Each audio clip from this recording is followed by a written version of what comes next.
На автополигоне напротив микрорайона Нефтебаза собрались сотни лесных пожарных, которые этим летом будут оберегать леса района. Руководители лесопожарных формирований обратились к ним с напутственными словами, указали на ошибки прошлого сезона и поприветствовали новых огнеборцев. Нынче на борьбу с лесными пожарами выйдут около 70 сотрудников местных филиала «Якутлесресурс» и отделения авиалесоохраны. В прошлом году их было в 3 раза меньше.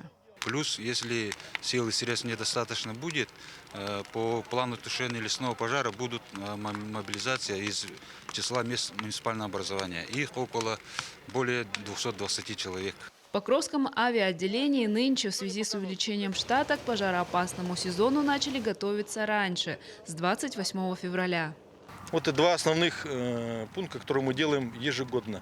Это тренировка воздушная и инвентарь. Подходим к пожароопасной зоне во всеоружии. Помимо новобранцев, местный филиал «Якутлесресурс» в этом году получил еще и новую технику. По нас проекту «Экология» у ГАУ «Якутлесресурс» каждый год обновляется техника. В прошлом году у нас привезли трактор ТЛ-4 лесопожарный специальный, нынче бульдозер Б-10. И еще вот автоцистерна «Чайка Егер» прибыла. Работу новой пожарной автоцистерны можно было наблюдать во время учения.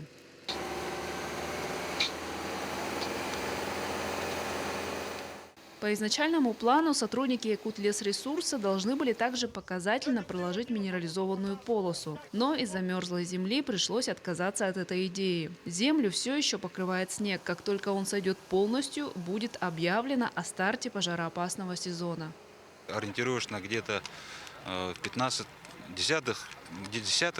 мая, возможно, откроет. Насколько район готов к нему, оцените в процентах?